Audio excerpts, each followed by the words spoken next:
தன் ஆட்சிக்குப் பின் அறவோர்க்கு நேரும் துயர் கண்டு தசரதன் மனம் வருந்தல். வணக்கம் நண்பர்களே. 60,000 வருஷம் ஆட்சி செஞ்சேன், எதிரிகளையெல்லாம் அடக்கினேன், வேற எந்த குறையும் இல்ல அப்படின்னு சொல்லி முடிச்சார் இல்லையா தசரதர் முந்தைய பாட்டுல. ஆனா ஒரு விஷயம் அவர் மனசை குடைகிறதுன்னு சொன்னாரு. அது என்ன விஷயம்? யாருக்காக அவர் கவலைப்பட்டார்? அதை பத்தி இந்த பாட்டுல சொல்றாரு. ஒரு உன்னதமான அரசனின் கவலையை கேட்கலாம் வாங்க. அருந்தவ முனிவரும் அந்த நாளரும் வருந்துதல் இன்றியே வாழ்வின் வைகினார்.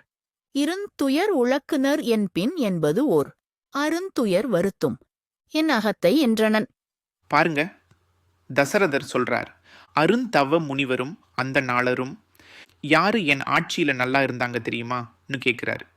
அருந்தவ முனிவரும் அறிய கடுமையான தவங்களை செய்யக்கூடிய பெரிய முனிவர்கள், உலக நன்மைக்காக தங்களை வருத்தி கொண்டு தவம் செய்பவர்கள். அந்த நாளரும் அறத்தை தர்மத்தை நெறியாக கொண்டு வாழ்பவர்கள், வேள்விகள் செய்து உலகை செழிக்க வைப்பவர்கள், நல்ல வழியை காட்டுகிறவர்கள். இப்படிப்பட்ட புண்ணிய ஆத்மாக்கள் வருந்துதல் இன்றியே வாழ்வின் வைகினார்.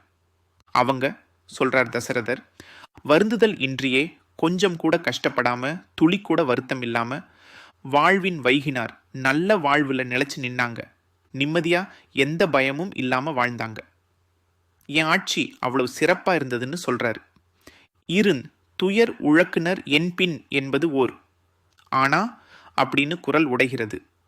ஆனா என் பின் எனக்கு பிறகு இந்த முனிவர்களும் இந்த அந்தணர்களும் துயர் உழக்குனர். நான் பெரியன்னு அர்த்தம். பெரும் துன்பத்தை பெரும் துயரத்தை அனுபவிக்க போறாங்களே, உழக்குனர் அனுபவிப்பார்களே என்பது ஓர் இந்த ஒரு எண்ணம். அருந்துயர் வருத்தும் என் அகத்தை என்றனன்.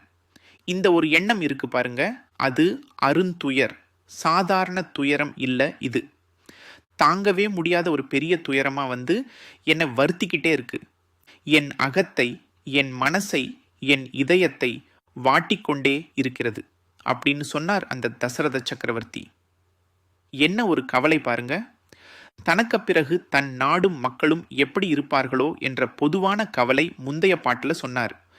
இந்த பாட்டுல அந்த மக்கள்ல யாரெல்லாம் அறத்தை போற்றி தர்ம நெறியில வாழறாங்களோ அந்த முனிவர்களுக்கும் அந்தணர்களுக்கும் கஷ்டம் வந்துடுமேன்னு தனியா பிரிச்சு கவலைப்படுறார்.